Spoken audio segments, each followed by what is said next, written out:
Welcome to your Barbados Today evening news update for Tuesday, January 22nd. Thanks for joining us. I'm Fernella Wedderburn.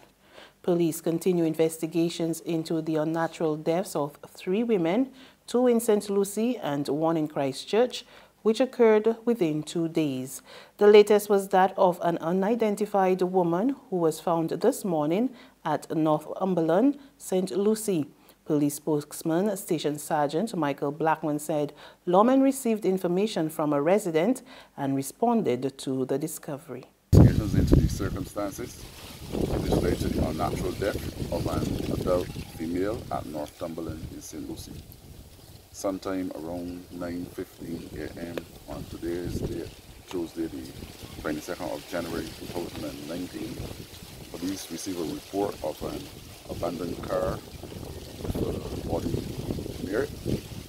On arrival, police discovered the lifeless body of an unidentified adult female laying on its back next to the car.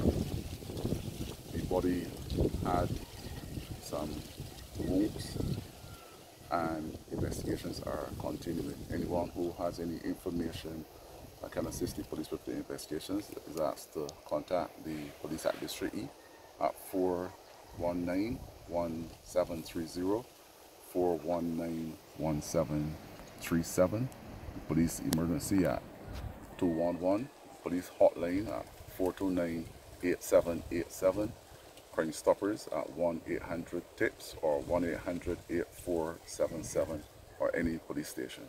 Station Sergeant Blackman said investigations also continues into yesterday's discovery of the lifeless body of another woman, this time at River Bay, also in St. Lucie. She too has not yet been identified. Investigations are continuing. I can give the identity, the clothing. She was wearing a blue short pants and a greenish top, but we are still carrying on investigations to establish her identity. The third unnatural death was an elderly woman who was discovered with stab wounds at the Vauxhall Senior Citizens Village at Christchurch.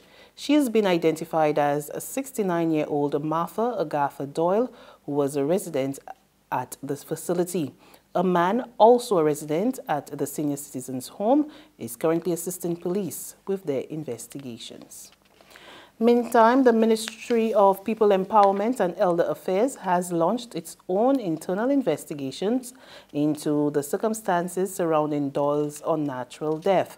Minister with responsibility for Elder Affairs, Cynthia Ford, says her ministry has also taken immediate steps to provide counseling for residents and staff. We in the Ministry of People Empowerment and Elder Affairs take our responsibilities very seriously, and we believe that the safety of every Barbadian is paramount. Therefore, we have, in our visit, we checked to ensure that the security measures were in place, and we are satisfied with the information we have received from the staff of the Royal Barbados Police Force that they have done their investigations and that they are satisfied with what has been determined as a result of what they've been investigating.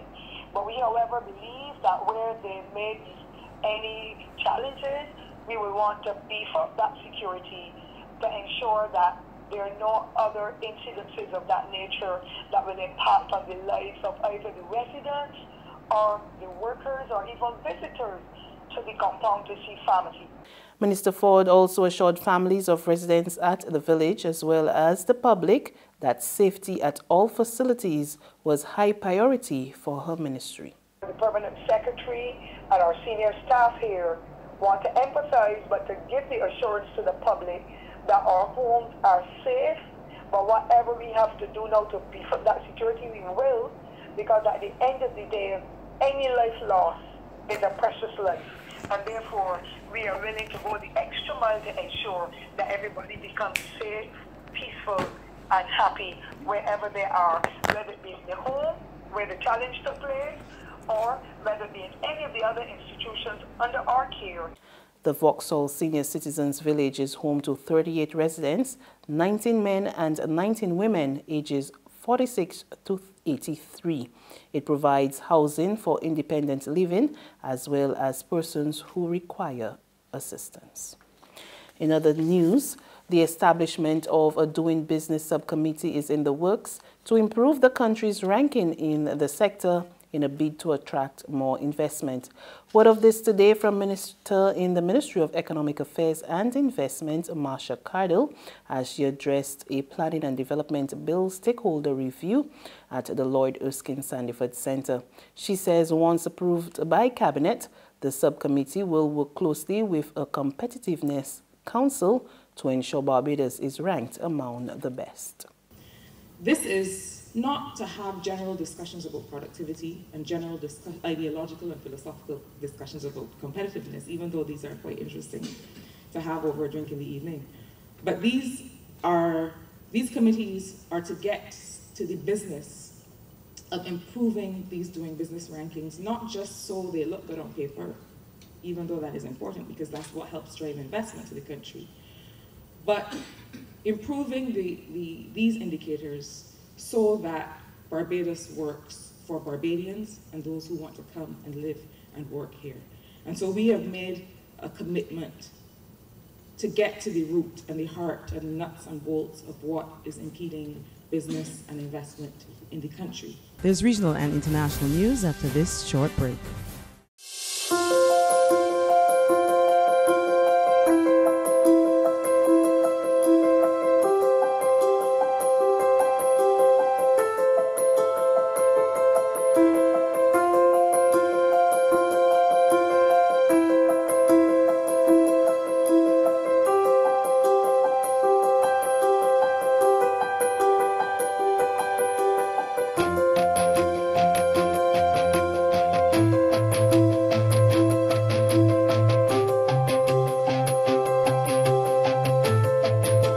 Barbados Today, news you can trust. To news from our regional neighbors now. St. Lucia's Security Minister declares the country is safe. The minister's strong defense comes after the island was thrown into the international spotlight following the unnatural death of a British national. We get more on this story in this HTS News report. International scrutiny is again over St. Lucia in light of the January 13th homicide of 66-year-old British national Robert Hathaway, found dead in his Piat residence at Grand Riviere.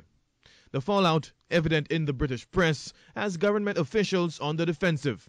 Security and Home Affairs Minister Senator Hermangill Francis, during a January 21st media briefing, refuted the British headlines. It appears that the press is slanted in such a way, not our local press, but that we seem to be targeting British people. I don't think that is so. If you look at the incidents that have occurred in St. Lucia, they all have their peculiar circumstances, and we have to take each as they present themselves. The Hathaway homicide is the fourth recorded death of a British national since 2011. Despite police arrests from previous cases, there have been no convictions in court. Security Minister Francis, however, has declared St. Lucia safe, despite the bad press and the unenviable placement on the list of top 25 deadliest countries. To news from our regional neighbors now. St. Lucia's Security Minister declares the country is safe. The minister's strong defense comes after the island was thrown into the international spotlight following the unnatural death of a British national. We get more on this story in this HTS News report. In a 5-4 vote, the Conservative majority court lifted the federal court injunctions that had blocked Trump's ban from taking effect. Andrew Chung is on the story. The Supreme Court's decision on Tuesday to lift injunctions against the transgender military policy was not a ruling on the merits, but it is significant because it is a signal from the Supreme Court that if in the future it takes up the case and decides the legality of the policy, it is likely to rule in favor of the government. Trump first introduced his order via Twitter in 2017, sparking outrage among transgender rights activists. And that's news, but for the very latest, visit our website at www.barbadostoday.bb. You can also subscribe to our e-paper, email updates, or like us on Facebook, and sign up for our breaking news alerts via WhatsApp.